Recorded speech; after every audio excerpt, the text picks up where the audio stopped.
Why the Black Sea matters to you and the world's food supply. Well, to start with, some of the most important farmland in the world sits hundreds of miles from the people who depend on it. Ukraine and Russia produce enormous amounts of wheat, corn, sunflower oil, and other agricultural products. But growing food is only half the problem. You still have to get it to the people that need it. And for much of this region, that means only one body of water, the Black Sea. And right now, ships are being attacked and ports are being targeted. Ukraine has proposed a halt on attacks against civilian shipping and port infrastructure because they know when the Black Sea becomes a battlefield, the consequences don't stay in Russia or Ukraine. They can show up in food prices thousands of miles away. Hey, quick favor. Try to get this channel to 5,000 subscribers as quick as possible. If you like what you heard, you know what to do. Now let's get back to it. So why does the Black Sea matter so much? First off, there's geography. Ukraine has some of the most productive farmland in the world. Russia is one of the largest grain producers and exporters. Before the full-scale war, Russia and Ukraine together accounted for around 30% of global wheat exports. But growing all that grain doesn't matter if you can't move it. Ukraine's agricultural regions connect to major ports around Odessa. Russia has enormous export infrastructure around Novorossiysk. From there, ships move through the Bosporus into the Mediterranean and on toward Africa, the Middle East, Europe, and Asia. And grain is especially dependent on cheap transportation.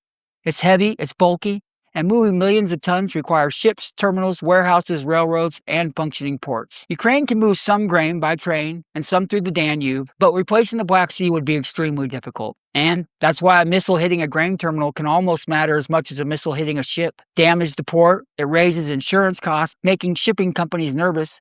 And suddenly the question isn't whether Ukraine has enough wheat, it's whether anyone can safely move it or afford to move it. Well, who gets hurt in this scenario? Let's start with Egypt.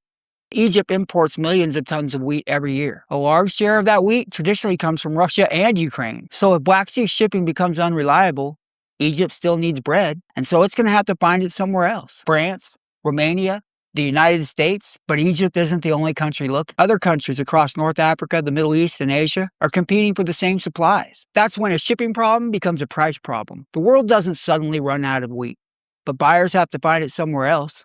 The grain is going to travel farther, the shipping is going to cost more, and poorer countries usually feel those increases first. In the United States, a small increase in bread prices is annoying. In countries where food consumes a much larger share of household income, it can become politically explosive. That's why countries like Egypt subsidize bread and maintain grain reserves. Food security isn't just economics. It can become political instability. Here's a name that keeps popping up: Turkey. Now look at the map again. The Black Sea is almost completely enclosed.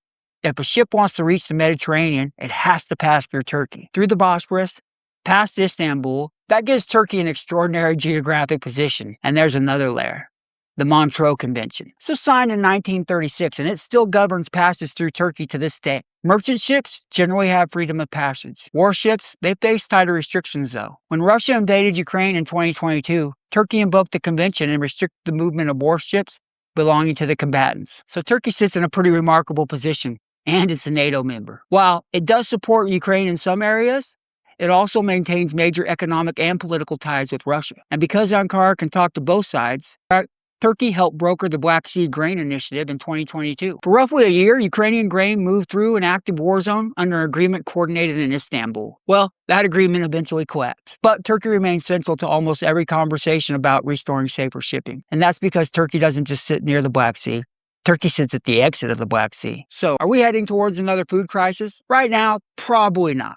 The global food system is more adaptable than it was in 2022. There are grain reserves. Other countries can increase exports. Ukraine definitely has alternative routes, and the markets have had several years to adjust.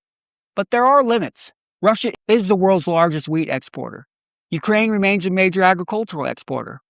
And now both Russia and Ukraine Black Sea infrastructure is being attacked. The warning isn't necessarily empty shells, it's price. Because the chain works like this: a missile hits a port, a terminal shuts down, an insurer raises its rate, a shipping company changes its route, a grain buyer in Egypt starts looking elsewhere, and suddenly, food becomes more expensive thousands of miles away. Then there's the long-term danger. If Ukrainian farmers can't export their grain profitably, eventually some of them may plant less. Then today's shipping problem becomes tomorrow's production problem. And that's why this matters. The world probably isn't facing another food crisis today, but the Black Sea doesn't have to stop feeding the world to create problems. Hell, it only has to make food more expensive, less predictable, and more political. And as long as Russia and Ukraine are fighting over the same waters that carry their food to the rest of the world, That risk isn't going away anytime soon. Hey, this is Frank with America's Geopolitics. Don't forget to like and subscribe. See you next time.